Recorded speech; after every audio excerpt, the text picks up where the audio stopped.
Buenas noches, como siempre les digo, muchísimas gracias por ver Canal 4 TV, ver una televisión local en la que nosotros aquí, desde ya hace un tiempo, va pasando el tiempo, pues venimos haciendo un programa de salud con esa intención de llevarles a ustedes información veraz, trayéndole a los mejores especialistas.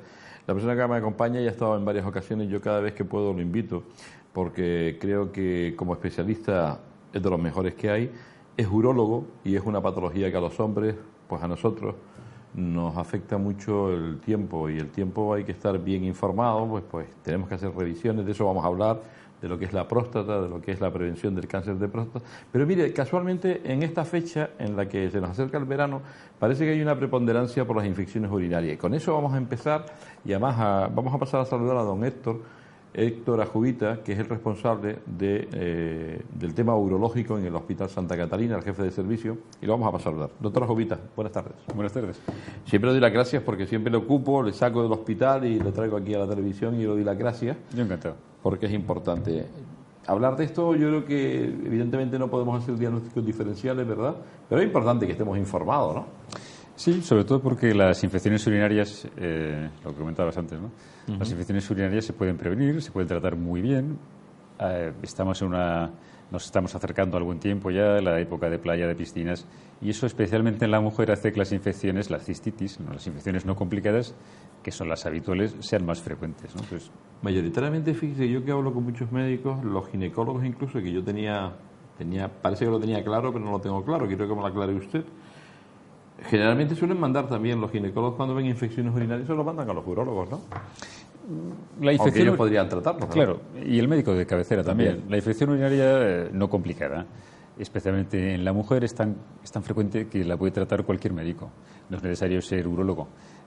Muchos ginecólogos ven infecciones urinarias porque la mujer sigue asociando la patología femenina con el ginecólogo. No siempre es así. De hecho, la infección urinaria, lógicamente, es patología puramente urológica.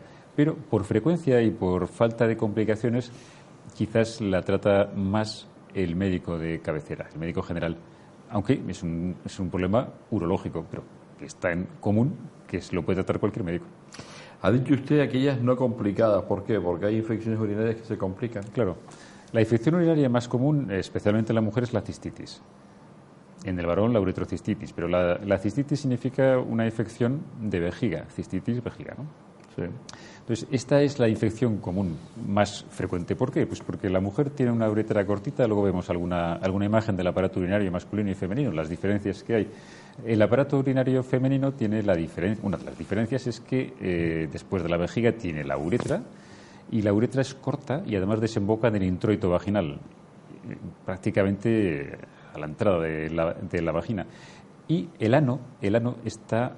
Los márgenes del ano están colonizados por bacterias, las bacterias fecales, las heces, gran parte de su peso son bacterias, que son normales en el intestino, en la vía urinaria no. Pues esas bacterias, simplemente por contigüidad, pueden caminar hacia la vagina, y de la vagina a la uretra hay un paso y producir una infección ascendente, es decir, la bacteria sube por la uretra hacia la vejiga, la coloniza y se produce una cistitis. Escozor, incluso sangrado al orinar, aumento de la frecuencia miccional, urgencia, tener que ir corriendo al baño. Eso es lo típico que muchísimas mujeres sufren o han sufrido por lo menos una vez, la cistitis. Esa es una infección urinaria no complicada. ¿Complicada con qué? Pues complicada, ya una complicación más sería que la infección ascendiese al riñón, sería una pielonefritis, o que se complicase con un cálculo, una piedra, o una uropatía obstructiva, es decir, una zona del aparato urinario está más estrecha de lo normal. Entonces ahí se acumula orina, no se vacía bien y produce que la infección urinaria pues sea más difícil curar y se pueda agravar. En el varón la uretrocistitis pura no es tan común y suele obedecer a que nos defendemos mejor contra las infecciones urinarias por ascenso, pero sin embargo tenemos una glándula que es la próstata, que se sitúa debajo de la vejiga y actúa, según vamos cumpliendo años, como un freno a la salida de la orina. Eso puede producir lo que se llama un residuo, es decir, que la vejiga no se vacíe completamente, y esto supone un caldo de cultivo para que crezcan bacterias. Aparte de que puede haber más problemas en la uretra del varón es larga, se puede estrechar, la mujer también, por cierto, pero más frecuente en el varón. Y aparte de otros problemas pues, en el uréter, en los riñones, o sea, también serían infecciones complicadas. Y el varón también tiene testículos El epidídimo es una estructura que está justo detrás del testículo, tiene mucha relación con la maduración de los espermatozoides, es decir, con la fertilidad, y es asiento bastante frecuente de infecciones, lo que es una orquioepididimitis. Y además suceden tanto en el varón añoso o en el varón maduro con problemas de próstata como en el varón joven, que no tiene problemas obstructivos, pero no es raro que sufra orquitis o orquioepididimitis, y es, aparte de infección urinaria, se ve que es muy doloroso, se inflama mucho el testículo. Es un motivo de consulta relativamente común. ¿Por qué el lenguaje es tan complicado? ¿Lo hicieron así ustedes para que nadie aprendiera nada o qué? Efectivamente. Orquitis, o sea, los nombres son de verdad difíciles, ¿eh? No, realmente no. Todos los nombres, bueno, la mayoría de nombres médicos tienen una raíz griega o latina. Y ese es el problema. Claro, pero cuando se estudiaba latín en las escuelas no era tan complicado. Menos mal que hay que aprendérselo. Mire una cosa, usted no, o sea, los médicos en general y luego los urólogos en particular, a la hora de diagnosticar una infección urinaria, no hace falta ni siquiera hacer pruebas. ¿Con la clínica salen las cuentas? Eso me preocupa porque parece que todo está en el cajón desastre, ¿no? Esto es una infección urinaria, oiga, cuidado, ¿no? Bueno, en primer lugar, la clínica es muy sugestiva de infección urinaria, pero también es cierto que hay otras enfermedades que simulan infecciones urinarias. Pero en general, cuando una persona de forma aguda está bien y sufre un episodio de cistitis, de escozor, me encuentro mal, tengo décimas de fiebre o incluso fiebre alta, orino sangre, o sea, eso, pues lógicamente lo más lógico, las cosas agudas, es pensar en algo agudo. Lo más es algo más. Ustedes los médicos, yo les escucho que dicen, hay que dejar que la enfermedad dé la cara, ¿no? Bueno, si no da la cara, mejor, ¿no? Si la puedes diagnosticar antes de que dé la cara. Dicen, no, hay que esperar que dé la cara, ¿no? O sea, la infección urinaria, banalizamos el tema, pero que no hace falta tampoco hacer pruebas, sino que usted determina con la clínica, es decir, es una infección urinaria, usted o un médico de familia, ¿no? Y luego está el proceder, que está protocolizado. ¿Siempre utilizamos el antibiótico o los posibles productos que han ido saliendo al mercado? Debería estarlo, pero el diagnóstico muchas veces es clínico. Entonces, en las urgencias se coge una tirita reactiva, lo que se llama un Combur test. Es un papel con unos reactivos que se comparan con un tester y según los colores pues nos dice si hay leucocitos, si hay sangre, si hay bacterias, si hay una serie de sustancias que nos pueden indicar que hay una infección urinaria. Eso es muy inespecífico, es útil, pero es muy inespecífico. Entonces, lo suyo, en mi opinión, es incluso en el servicio de urgencias, eso está bien, pero además de eso, se recoge muestra de orina y se manda a cultivar. Para el momento, ese momento no es muy útil porque eso tardará 3 días, el resultado. Pero mientras tanto, le das un antibiótico, que es lo que se hace ante la sospecha, y si la persona no mejora o recibes el resultado del urocultivo y ves que tiene una bacteria resistente a lo que a priori le habíamos mandado, pues siempre puedes cambiar el antibiótico, porque una vez que le has dado un antibiótico, si la persona no mejora, hacerle un cultivo a renglón seguido muy probablemente te salga negativo, es decir, falsamente negativo. Haces un cultivo y no crece nada, a pesar de que la persona sigue manteniendo una clínica sugestiva de infección urinaria, porque la infección está enmascarada por el antibiótico. En cambio, si lo has hecho antes, sin tratarlo, pues a posteriori, eso sí, sabes si la bacteria, primero si es una infección, y luego sabes si la bacteria que tiene es sensible a lo que le recetaste. Yo creo que es lo más lógico, por lo menos es lo que hacemos en Santa Catalina. Doctora Jovita, usted como urólogo, denos una explicación al tema este. La gente toma antibióticos ya incluso a motus propios. O sea, tengo una infección urinaria y me tomo el antibiótico. Yo he escuchado hace poco que estamos haciendo resistentes a algunos tipos de antibióticos. Es verdad.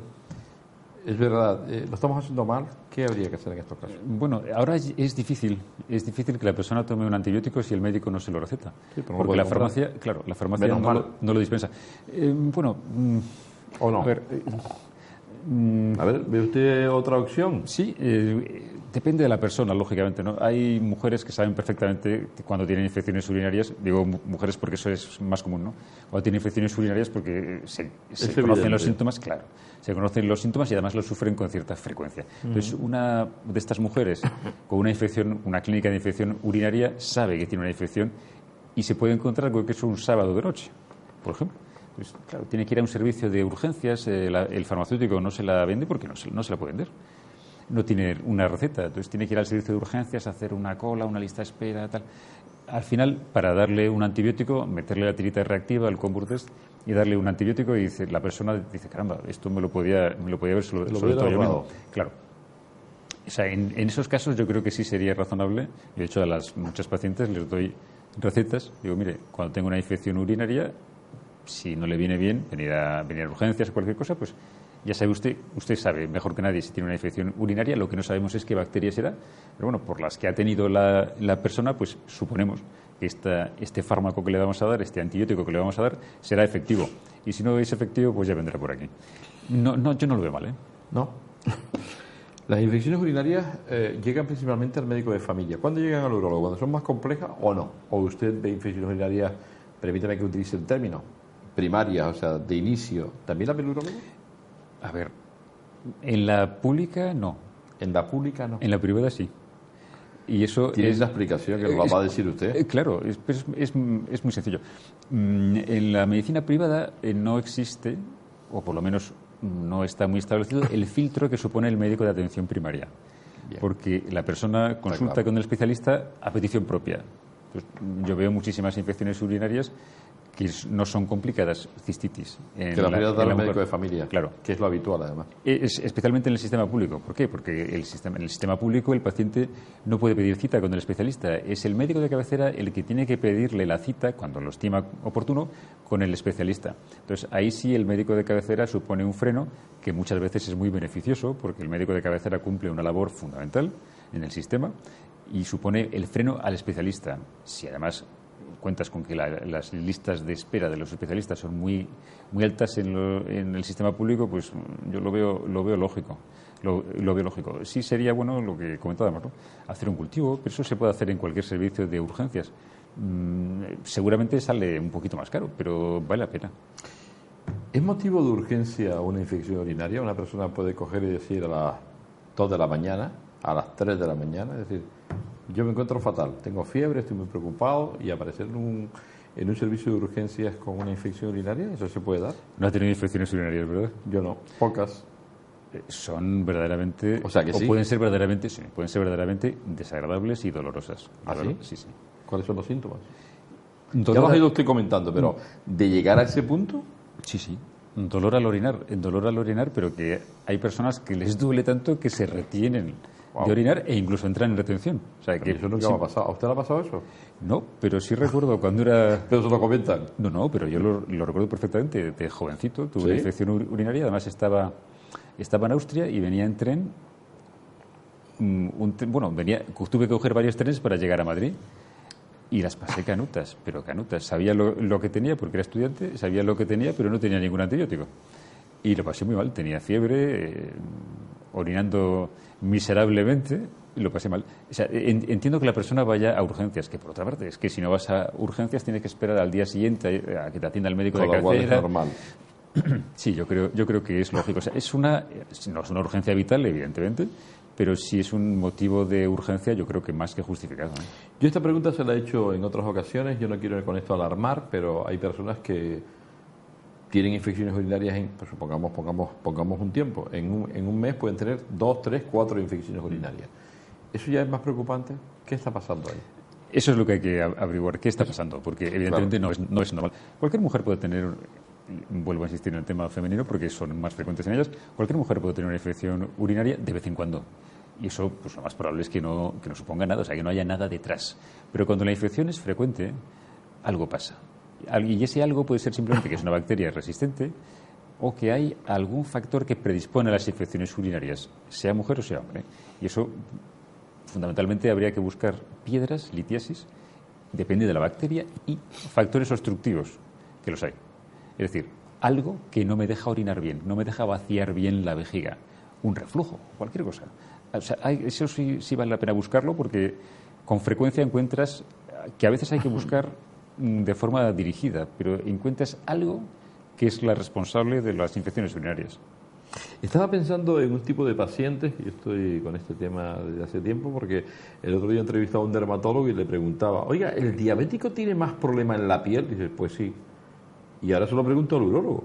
También. ¿El diabético tiene más problemas por ser diabético en el sentido de infecciones urinarias y de otras índoles? Sí, y además por varios motivos.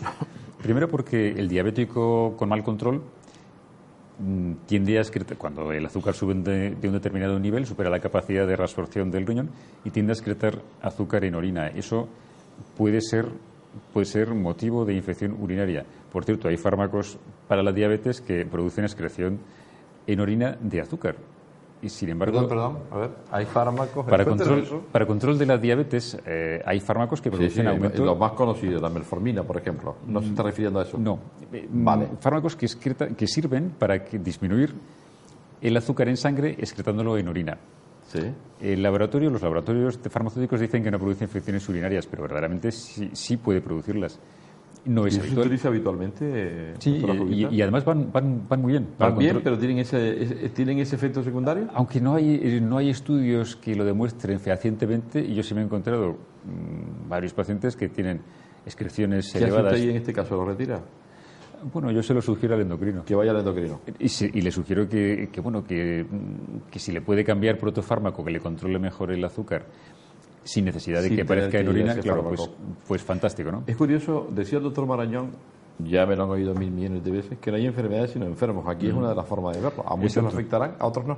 Bueno, esa es una de las posibilidades. Otra posibilidad es que, como el azúcar puede producir infecciones urinarias, es que, primero, la diabetes es una enfermedad que al cabo del tiempo acaba produciendo una inmunodepresión. Y además de eso, al cabo de más tiempo todavía produce una neuropatía autonómica. Es decir, que afecta a los nervios, entre otros los nervios que inervan la vejiga. Y eso puede producir un defecto de contracción del músculo de la vejiga y la aparición de un residuo, es decir, una vejiga que no se vacía.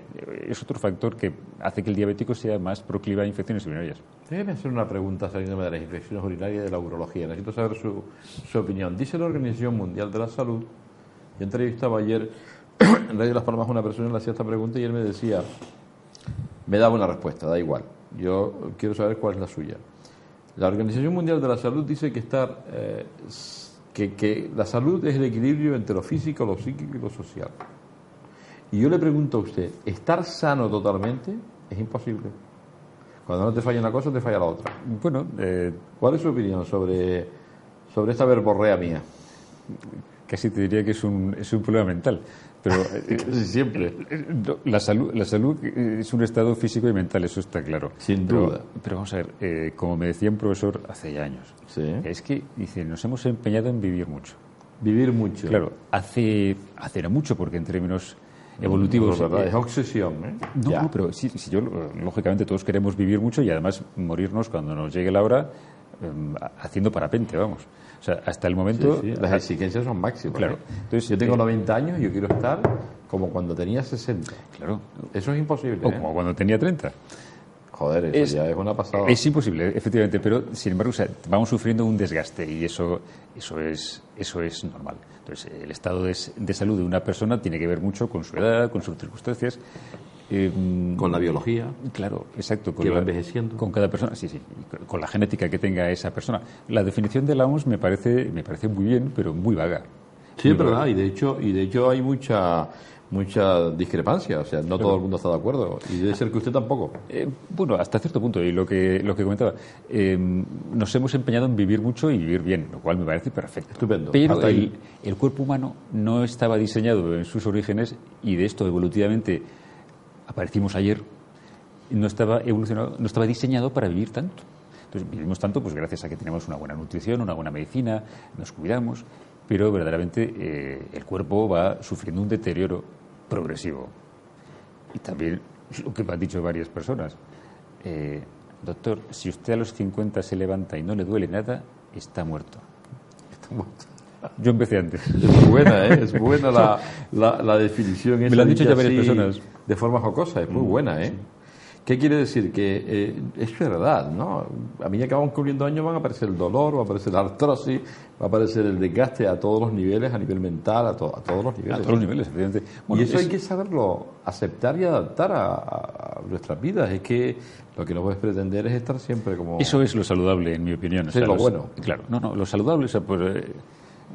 lo que comenta la OMS, ¿no? Lo saludable es aprender a vivir con tus limitaciones, intentar que sean las menos posibles, y vivir de forma física y psíquica, es decir, mente y cuerpo, adaptado a tus limitaciones y a tus posibilidades. Y eso es lo saludable, porque evidentemente nunca vamos a estar tan sanos como cuando teníamos 20 años. Cierto es. Usted me ha traído unas imágenes, ¿verdad? Sí. Vamos a ver si nuestro compañero Kevin las tiene por ahí, porque estamos hablando de infecciones urinarias, vamos a ir hablando de ellas, ¿verdad? Porque no hemos llegado todavía a los tratamientos y a los posibles tratamientos, incluso vacunas que se suelen utilizar, y que el doctor Jovito es un maestro en ese aspecto y que dan soluciones cuando están primero bien diagnosticadas y bien utilizadas. Me has dicho que me avisas. Las tengo. Pues vamos a ir poniendo imágenes y usted lo va comentando, ¿le parece? Sí. A ver. Lo primero sería, bueno, lo que hemos comentado, ¿no? Comprender la anatomía del aparato urinario femenino y masculino. Lo que tenemos, ahora tenemos un aparato urinario masculino, evidentemente una uretra muy larga.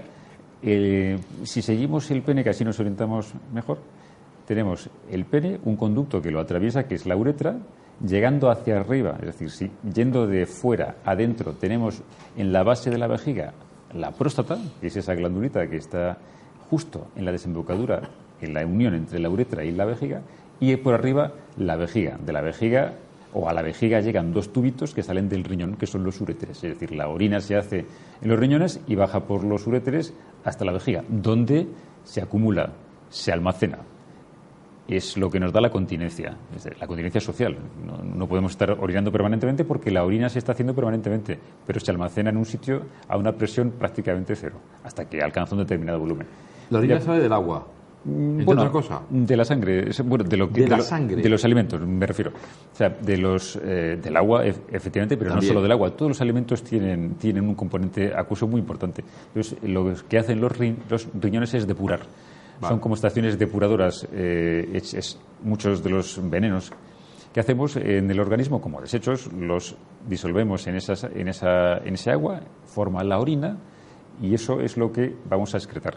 Por cierto, por eso podemos asegurar que los mayores carcinógenos en la orina hay agentes carcinogénicos, por ejemplo, el tabaco no solo produce cáncer de pulmón, produce cáncer vesical. ¿Por qué? Pues muy sencillo. Es lógico. Si expulsamos en orina carcinógenos y se acumulan en la vejiga, ¿dónde está más tiempo actuando el carcinógeno? Aunque pasa por toda la vía urinaria, riñón, uretra, se acumula en la vejiga y actúa mucho más tiempo. Por eso el cáncer vesical es mucho más frecuente, dentro de que es el mismo cáncer que el de la uretra, que el del uréter, es mucho más frecuente que el de otros tipos. Esto que está diciendo hay estudios científicos que lo demuestran. Sí, claro. No es que usted lo quiera decir por casualidad, sino porque está estudiado. No, se me ocurrió pillando la diapositiva porque digo, mira, ya de paso vamos a... ¿Y es frecuente el cáncer de vesícula? De vejiga. ¿De vejiga, perdón? Es, relativamente común. De hecho, el cáncer vesical... Bueno, el cáncer urotelial, el urotelio son las células que tapizan el interior de la vía urinaria y vienen desde el riñón hasta la uretra. Y además es el mismo tipo de célula, igual.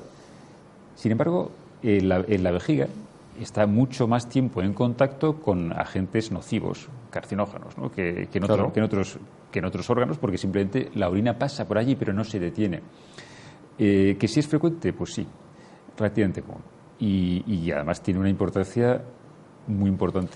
¿Y el cáncer vesical a lo que usted se está refiriendo ahora mismo produce una sintomatología o lo descubrimos sobre todo de dos tipos? Por descarte. No, sangrado. Sangrado. Y ahí tenemos ese signo de alarma que es maravilloso, porque los tumores vesicales normalmente, vesicales o de otro sitio, normalmente sangran. Entonces, sangran. Vemos que al orinar aparece sangre. Ojo, puede no ser nada, pero puede ser un tumor. Entonces hay que investigarlo. Los tumores más indiferenciados, de peor pronóstico, suelen ser sólidos y además sangran tardíamente. ¿Qué tipo de prueba manda usted a hacer? ¿La resonancia le vale? La resonancia en este caso no tendría mucha necesidad. La primera prueba... en este caso? Ni esa. La primera... depende. La primera prueba, o sea, si una persona viene con un sangrado, la primera prueba es una ecografía. ¿Con eso le vale? No, pero es la primera prueba. Si la ecografía es diagnóstica, perfecto. Si lo podemos achacar a otro motivo, una infección, una piedra, cualquier cosa, y la persona deja de sangrar y la ecografía te demuestra algún dato, pues ya está. Bien. La siguiente prueba sería la cistoscopia, que es introducir un aparato óptico por dentro de la uretra hasta la vejiga. Hasta ahí llegas. Entonces, como la mayoría de tumores de la vía urinaria son vesicales, pues si hay un tumor, lo más probable es que esté en la vejiga. Y el resto de pruebas, resonancia, TAC especialmente, se reservan para otros casos que no están en vejiga, especialmente riñón y uréter. El uréter es una zona de muy difícil manejo para una ecografía, porque salvo que se dilate no se ve. En cambio, en un escáner, por ejemplo, se ve bastante bien. Pruebas dolorosas. Cuando hablamos del pito, oiga, todo esto es que nos trae... ¿Son dolorosas? La cistoscopia duele. ¿O ustedes han avanzado las técnicas y cada vez se hace con más... La cistoscopia duele. No tanta agresividad. El cistoscopio es un aparato largo, si es rígido, molesto, largo, metálico, de calibre fino. Y eso entra por la... Sí, aunque sea flexible, el cistoscopio la verdad es que molesta. Se pone una crema anestésica, pero molesta, duele. Ahora, ¿qué se hace? Pues, en mi opinión, hazla con sedación anestésica. El paciente se duerme, no se entera de nada. Se despierta a los 2 minutos y no se entera. Dice, ¿cuándo me lo va a hacer?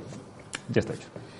Vale, vamos a seguir viendo imágenes. Nos quedan más cosas y todavía no nos vamos a publicidad, evidentemente. Vamos a ver si pueden ir pasando las imágenes, por favor. Ahí está. Bueno, eso es lo que comentábamos, ¿no? La vejiga, que es el receptáculo de la orina. Debajo, esa imagen blanquecina que tenemos es la próstata. Entonces, como vemos, la uretra que sale de la vejiga atraviesa la próstata. La próstata es un órgano macizo, pero tiene como un túnel dentro, que es la uretra, por donde pasa la orina. Según vamos cumpliendo años, en el varón la próstata va creciendo y además de crecer hacia el exterior, hacia los lados, produce una obstrucción uretral, es decir, comprime la uretra. Por eso el hombre, según va cumpliendo años, es muy frecuente que no orine bien, que no vacíe bien, porque tiene una obstrucción. La vejiga se va musculando, que es lo que se ve arriba, la zona naranja-rosa, se van formando trabéculas, el músculo. Es como si la vejiga fuese a hacer pesas. Pues se pone musculada. ¿Y qué pasa cuando el hombre, a medida que va cumpliendo años, orina cada vez peor? Pues que aparte de que tenga síntomas... ¿Eso presenta problemas? Sí. ¿Puede presentarlos? Sí, sí. Aparte de que tenga síntomas, es decir, disminuye su calidad de vida, orino con frecuencia, me cuesta orinar, tiene síntomas tanto de almacenamiento como de vaciamiento, ¿no? Es decir, orino con más frecuencia. ¿Por qué? Pues porque la capacidad de mi vejiga se ha disminuido, porque no se vacía del todo, entonces está permanentemente, no llena, pero está permanentemente ocupada por parte de la orina. Eso, orino con frecuencia, me cuesta trabajo, tengo que hacer fuerza, tengo que ayudarme de presión con el abdomen para que el músculo de la vejiga, que ya está al límite... ¿Y todo eso no es bueno? Haga menos presión. No, claro. Eso a largo plazo te acaba produciendo problemas. A muy largo plazo, eso afortunadamente es muy lento, pero a muy largo plazo, y a veces pasa sin dar ningún tipo de síntoma, puedes entrar en insuficiencia renal, es decir, el riñón, cuando tiene que vaciar en una vejiga que está a mucha presión, se acaba dilatando. Se dilata el riñón, se dilata el uréter, porque la vejiga nunca está vacía, y eso puede producir insuficiencia renal. No es raro que un paciente llegue a urgencias orinando mal, pero sin embargo tiene la sensación de que no orina mal y que en fracaso renal. Y en ese caso hay que poner una sonda. Lógicamente. Incontinencia urinaria. Bien. ¿Qué es lo contrario? Muchas veces no. El paciente orina mucho. Se orina. Puede tener una incontinencia paradójica, es decir... ¿Quién debe tratar la incontinencia urinaria? ¿El que sepa? Bueno, efectivamente, el que sepa... ¿El urologo, el ginecólogo, el medicina interna? Yo no sé. Bueno, la incontinencia urinaria hay de dos tipos, básicamente, ¿no? La incontinencia urinaria de urgencia, es decir, tengo un deseo de orinar que no puedo posponer, efectivamente, y a veces me lo hago en los pantalones. Y la incontinencia urinaria de estrés, es decir, de esfuerzo. Un golpe de tos, un estornudo y se me escapa. ¿Usted trata eso? Sí. Usted sabe que hay una novedad ahora mismo, me gustaría saber su opinión. Ahora están saliendo unos láseres. Sí, sí. Sí, usted lo conoce. ¿Usted tiene ese tipo de láser? No, el ¿Eso hospital... quiere decir que no está usted muy de acuerdo en utilizar el láser para eso? ¿O no ha llegado a eso? Para casos muy leves, a lo mejor, ¿no? ¿Leve? Sí. Lo que produce el láser es una proliferación de fibras colágenas que ayudan al soporte de la uretra. Entonces, en casos muy leves puede ser beneficioso es un tema en el que no me voy a meter porque la verdad es que creo que hay mejores técnicas para tratarlo. Por ejemplo, la rehabilitación del suelo pélvico. Es decir, con la rehabilitación te enseñan a hacer unos determinados ejercicios, eso sí tienes que ¿Y ser... controlamos nuestra incontinencia con eso? La incontinencia de esfuerzo... Que es hasta natural, ¿no? Claro, la incontinencia de esfuerzo sí. Bueno, en algunos casos. Primero, esto suele ser femenino. La mujer tiene que tener una buena vagina, buen epitelio vaginal, un buen trofismo. Hay mujeres, también les pasa después de la menopausia, que los estrógenos caen, entonces el aspecto de la vagina es mucho peor. El soporte de la uretra, los órganos pélvicos a fin de cuentas están incluidos en el suelo pélvico, pues el soporte disminuye la calidad. Se puede producir una incontinencia de esfuerzo. Entonces, eso lo que hace los ejercicios de rehabilitación del suelo pélvico es muscularte, mejorar el tono del soporte de la uretra y de la vejiga. En casos leves, moderados, bien. En casos severos, no va. Hay que acudir a la famosa malla. Por ejemplo, las mallas... ¿Qué es la malla? Las mallas supusieron una revolución hace años. ¿Eso está en manos del urólogo o no? Y del ginecólogo, claro. Por eso digo que eso a mí no me parece mal que lo haga ginecología. El que lo haga bien. Claro, y eso puede ser urólogo o ginecólogo, tal, en mi opinión, da lo mismo. O sea, que usted prescribe suelo pélvico todas las veces que puede.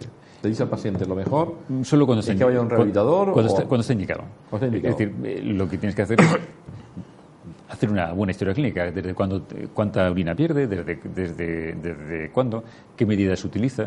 Yo qué sé, pues, utilizo una compresa al día o un salvaslip. Bueno, utilizo 4. Ya parece mayor el grado de incontinencia, ¿no? El tipo de vida que tiene la paciente, qué actividades realiza, pues voy al gimnasio y se me escapa y tal. Eso para una persona más joven puede ser un problema que para una persona mayor que se le escapa de vez en cuando tiene un golpe de tos, pues verdaderamente no le da mayor importancia. No es un problema. Claro. Solución tiene, pero la cuestión está en darle a la persona, según su vida, según su vagina, según su cantidad de pérdida, pues darle la solución idónea. O sea, no a todo el mundo lo mismo. Te voy a hacer una pregunta porque dentro de un momento nos tenemos que ir a publicidad y luego a la vuelta seguiremos hablando de infecciones urinarias y recapitulando lo que hemos hablado. ¿Ustedes tienen un arsenal terapéutico para tratar la incontinencia urinaria con medicamentos? O sea, una persona que se orine seguramente tiene la próstata grande, en fin, lo que usted, el diagnóstico que haga, ¿no? Y se levanta 3 o 4 veces a orinar en la noche, que es un coñazo, entre otras cosas porque no duermes y al siguiente día estás hecho polvo y porque pierdes calidad de vida. ¿Hay medicamentos que pueden evitar? Para la urgencia, sí. Para la incontinencia de urgencia. Para la incontinencia de esfuerzo, verdaderamente no hay ningún medicamento que sea eficaz. Ahí el suelo pélvico. Claro, el suelo pélvico y luego, bueno, también tendríamos el láser y cirugía. Que la cirugía tiene muy buen resultado. Uh-huh. Y el láser, entendido que ha dicho usted, en casos leves, sí, puede ir bien. Sí. Oiga, es caro, ¿eh? No lo sé. Lo sé yo. ¿Es caro? Es caro. Cuesta casi 1.000 pavos. Bueno, si funciona. Todo va en función, dice, esto es caro, en función de lo que usted va buscando. Si le soluciona el problema no es caro, evidentemente. Claro, evidentemente. Es como como comentábamos antes, como ir a un restaurante y dices, es que es muy caro. A ver, ¿ha comido bien? Uh-huh. Perfecto. No es caro. De todas formas, el doctor Ajubita, que es el responsable y muy recomendable, en serio, es un urólogo que ha trabajado en la pública, afortunadamente está aquí en Gran Canaria, está trabajando en la privada, es el responsable en el Hospital Santa Catalina. La urología que se está haciendo y que hace usted aquí en Santa Catalina está al máximo nivel, ¿no? Porque usted viaja y lo que se hace en Madrid, en Barcelona y en otros lugares, lo está haciendo usted aquí en Santa Catalina, ¿no? Bueno, no solo yo. O sea, yo creo que en este país las especialidades médicas están a un buen nivel comparado con los países de nuestro entorno, de nuestro nivel económico. O sea, afortunadamente, salvo algún tema puntual, pues no tenemos que envidiar nada ni a otras comunidades autónomas ni a otros países. Siempre hay alguna técnica que pues, se puede hacer mejor en otro sitio o aquí no la tenemos, es verdad. Pero en general estamos muy bien. Tenemos una buena sanidad. De todas formas, ustedes tienen un tipo de cáncer que es un cáncer prevalente, que es complicado, que es el cáncer de próstata, ¿no? En el que tienen que intervenir y en el que, lógicamente, hay que ser un buen urólogo para hacer las cosas bien, porque eso puede ser harto difícil, no es una cosa sencilla, ¿no? Bueno, yo creo que no. Yo creo que ¿Está protocolizado eso de una forma...? no, porque verdaderamente nuevamente tenemos el mismo problema. No es un problema en este caso, es una suerte. Es decir, tenemos muchas armas para luchar contra el cáncer de próstata y para diagnosticarlo también. La cosa es decir o elegir la que, según el tipo de paciente, le va a ir mejor.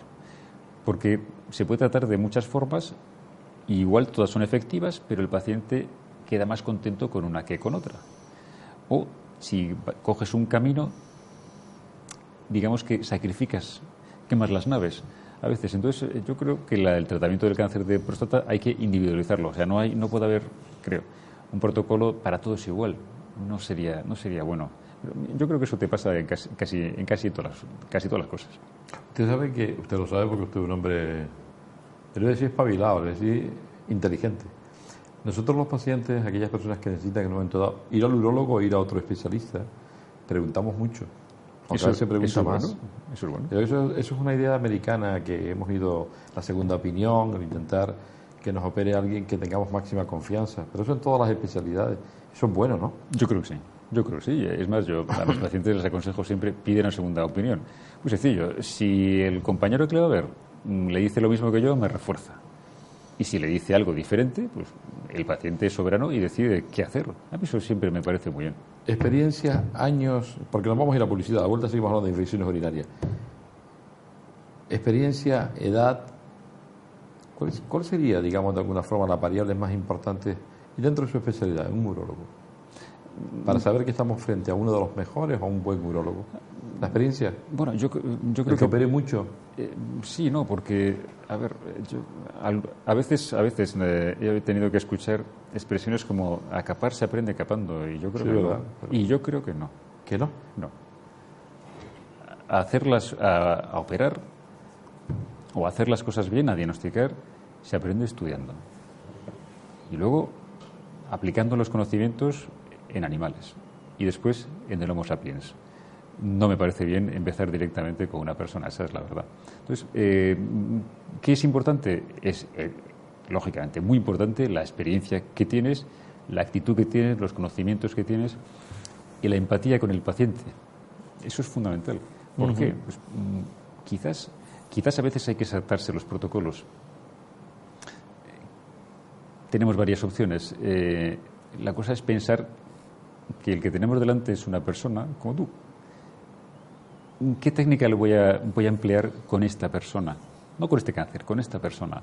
Porque a lo mejor resulta que su tumor o su enfermedad me está diciendo, según las guías clínicas de la Sociedad Americana, de la Sociedad Europea de Urología, que tenemos que hacerle esto. Pero resulta, las guías clínicas hay que reconocer que son muy abiertas, es decir, no te limitan mucho las posibilidades. Pero resulta que según sus circunstancias, pues hace aconsejable usar otra técnica. Hay pacientes para los que, por ejemplo, bien porque son jóvenes o bien porque su forma de ver la vida es esta, la vida sexual es importantísima, pero básica. Entonces, caramba, no sería una buena idea ofrecerles una técnica que te deje impotente. Muy importante, muy interesante lo que está diciendo, o sea, a la carta casi, digamos. No, casi no, a la carta. A la carta. A la hora de tratar una enfermedad, un cáncer, no se puede tratar de igual a una persona que a la otra, hay que ver al paciente, hay que ver cuál es su situación. Muy interesante. Nos vamos a ir un momento a publicidad. A la vuelta seguimos hablando de infecciones urinarias, vamos a seguir viendo imágenes y seguiremos en el recorrido hablando con el doctor Ajubita, responsable de urología del Hospital Santa Catalina y, como les digo, un muy buen urólogo, por si ustedes algún día lo necesitan. Vamos a publicidad, volvemos enseguida.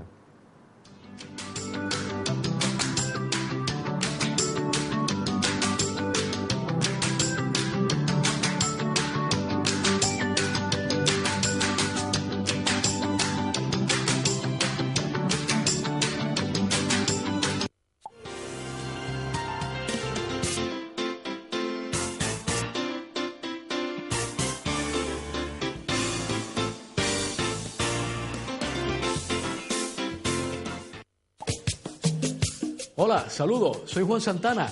Recordarles, todos los viernes por la noche a partir de las 9, el programa Calentito, aquí en Canal 4. Procuren estar con nosotros, los viernes por la noche a las 9. Calentito, ¡au! Volver a casa es saludar con un gesto. Es saber que alguien te espera. Es encontrar tiempo para al fin perderte y poder reencontrarte. Llegar a casa es saber que si mañana volviera a nacer, de entre todos los lugares posibles, te volvería a elegir. Nos quedamos. Gran Canaria, la isla de mi vida.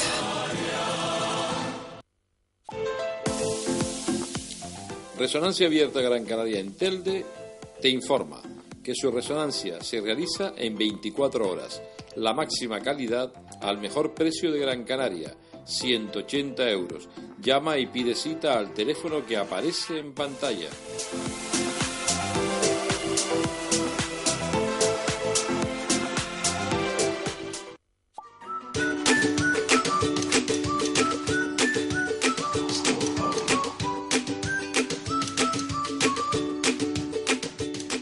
Oye, Quillo, ¿qué quieres? O Panchito, ¿qué refrescos tienes? ¿Refrescos ni? Pues de naranja. Vamos. Chiquillo. Está bueno, chiquillo, sos canario.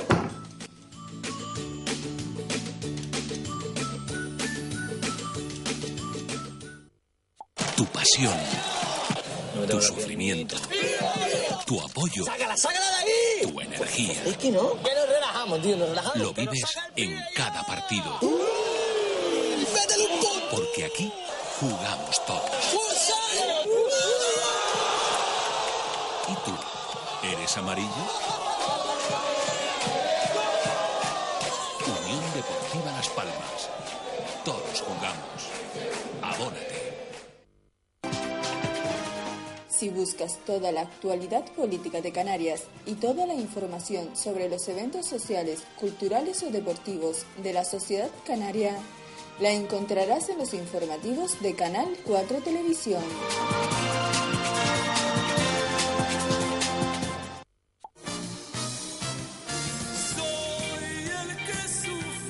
El nuevo trabajo de nuestro artista más querido, José Vélez, siempre. Te llevará a una época maravillosa y también descubrirás canciones que harás tuyas. José Vélez, siempre. Entre el pasado y el presente. José Vélez, siempre. Ya a la venta.